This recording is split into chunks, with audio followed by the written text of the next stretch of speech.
Ubisoft are a large player in the video market today and are well known for many of their franchises, including Rayman, Far Cry, and their Assassin's Creed series.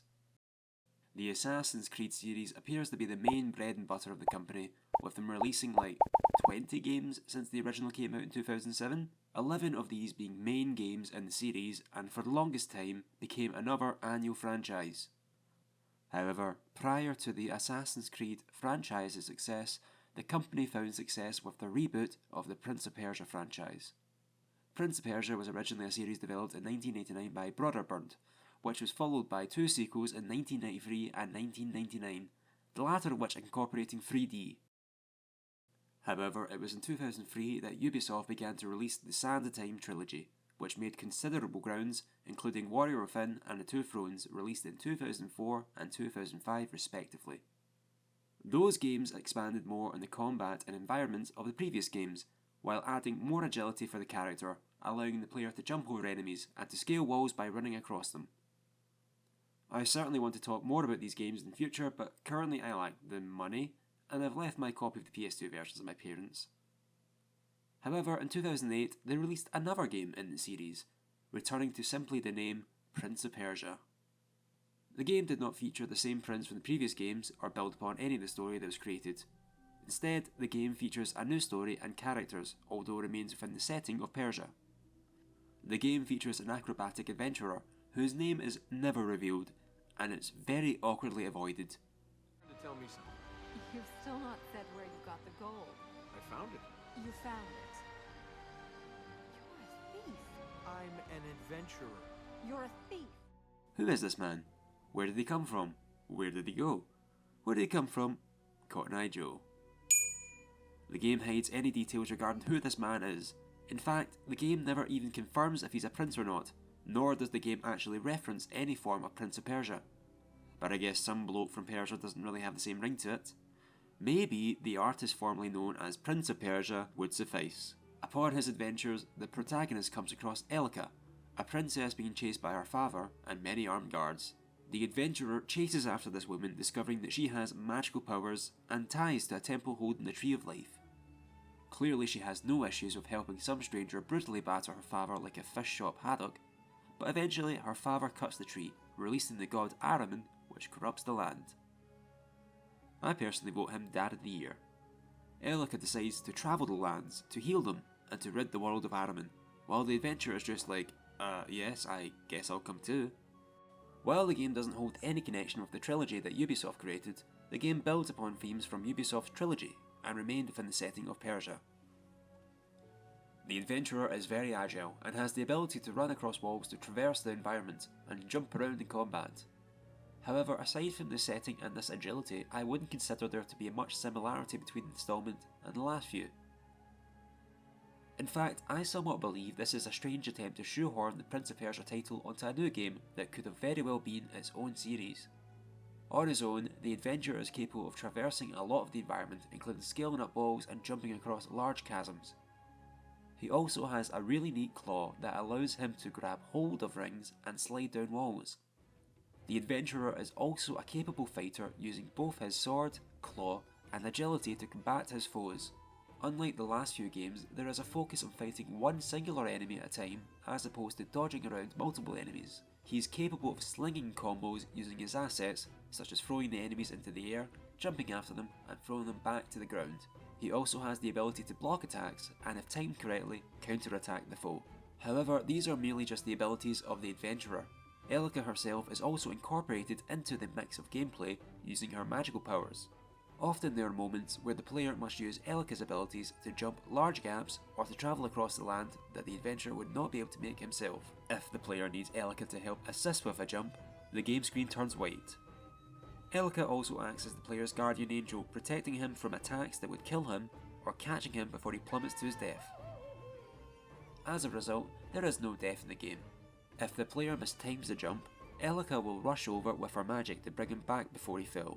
Likewise, if the player takes too many hits, Elika will rush in and be like, "Get the F up," and it works. Before a fatal blow, the player can hit a button prompt to recover themselves. Otherwise, Elika gets involved. While death is not a factor in this game, the game punishes the player in a sense by also restoring the health of the enemy they are facing. Elika and the adventurer make a vital duo as they cross the world to restore it from Ahriman's corruption. While the duo encounters human guards at the start of the game, their foes begin to take the form of Ahriman's shadowy soldiers, who rise up from the darkness as if this is a Kingdom Hearts game. The player can avoid some of these encounters if they move fast enough and destroy the darkness before it can manifest, which, reading out loud, sounds like it could very well be a Kingdom Hearts quote. Honestly though, these enemies aren't particularly difficult. In fact, the player can really eliminate them within seconds by pushing them to the edge where the adventurer kills them immediately. There's a lot of this edge pushing in this game. If Warrior Within was considered the edgiest Prince of Persia, then this could be considered the edgiest Prince of Persia. However, this isn't always the case, and some enemies can avoid being pushed off entirely. These shadowy monsters are merely the small fry, as the game puts the focus on 4 particular enemies. These 4 enemies are recurring enemies in particular sections of the world that protect these corrupted lands. The first of Ahriman's big baddies is the Hunter, who looks like he's as liable to trim your garden hedges as he is to stab you with the shears there. Following this is the Alchemist. Out of all of them, the Alchemist was the only one that really caused some form of difficulty. It just became a QTE nightmare at one point. The third main enemy in this game is the Concubine. A master of illusion, the Concubine is the equivalent of that girl from school that starts rumours because you're hanging out with another girl. Well, what have we here? A princess and her little man. The lost wanderers no idea where they're going or why they're here. The final of Ahriman's chosen is the Warrior. The Warrior is a bit more interesting as he's pretty much indestructible. However, he has one main adversary: gravity. The player normally just has to dodge around him and then push him off the edge to complete the fight. However, there are some exceptions.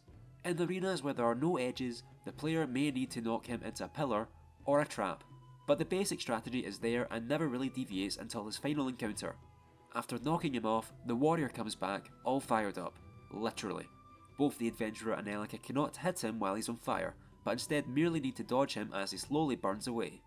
This honestly feels like the only one of the boss fights that changes slightly. Once each enemy is vanquished, Elika can purify the corruption in the relevant area, replacing the dark and rotted appearance with a more vibrant and luscious appearance. Orbs of light also manifest in the area. Elika needs to collect these in order to unlock new powers. These powers aren't ever used in combat, unfortunately, but are instead used to help the two explore further. Many of the areas are blocked off by the requirement of collecting these powers. As such, the player is effectively forced to collect these powers to reach certain areas. The problem is that when you start out, you begin to struggle to find these little orbs. It essentially becomes an Easter egg hunt. The powers that Elika collect are only usable for the purposes of exploring the environment further. One ability allows her to swing from one area to another using Tobey Maguire's Spider-Man physics, I guess. Another essentially turns her into an airplane, which is honestly so bizarre, but I'll take it because magic.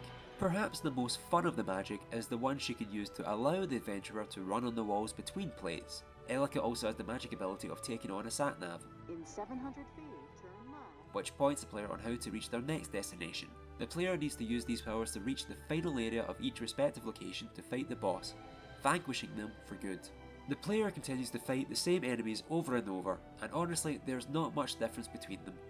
Over time, the enemies towards the end of the game develop new forms, either requiring a gauntlet attack, magic attack, or sword attack.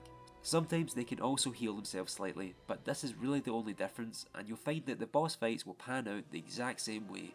As the player collects more powers, the duo are played with visions, which eventually reveal that Elika actually died, and her father made a deal with Ahriman to resurrect her. See? Not such a bad guy after all. He clearly cares for his daughter.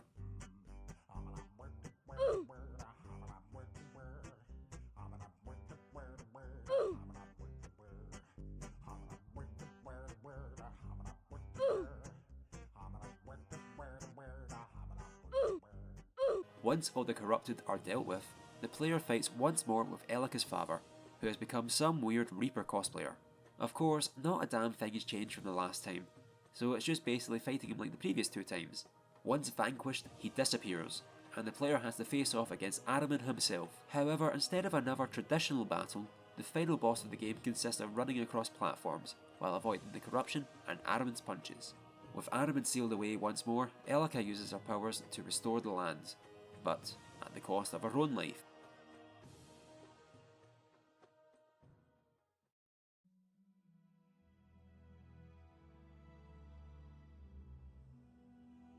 The adventurer silently takes her body away as the credits roll.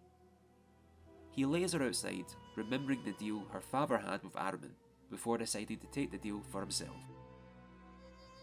The adventurer cuts down the respective trees of the healing grounds that they both just purified, before cutting down the life tree and taking back Elika's light orbs. The game ends on a somber note as the player brings back the corruption in order to resurrect Elika. The adventurer says nothing as he carries her across the desert, with Ahriman finally released to invoke his corruption on the world. So you're probably thinking, hey, sequel time. Well, so was I. Shortly after the game released, DLC was released on consoles titled Epilogue. This DLC continued the story, although I can't comment on it because Ubisoft decided never to release the DLC onto the PC. The gist appears that Elika leaves the prince, and he's up against a big bad angry god, which further screams another sequel. But whether we see that is beyond me. We did see a DS game released, but I know absolutely nothing about it to talk about it. I'm personally on the mindset that even if the game is pretty easy, it's still a great experience. Exploring the environments can be a really fun experience, and the combat is pretty engaging, even if it's a lot of repetition. Ubisoft really put effort into this, and I think it's just a shame that they couldn't continue with the game. I believe that the fact that they chose to return to the Sands of Time trilogy after this and drop DLC for the PC shows that they don't plan to in the future. I believe that the branding of Prince of Persia may have been what damaged the game for a few people, and I think that it could have benefited from being its own franchise. Although, let's face it, if it had done so well, I guess we'd have had another milk franchise, so I guess we have that to be thankful for.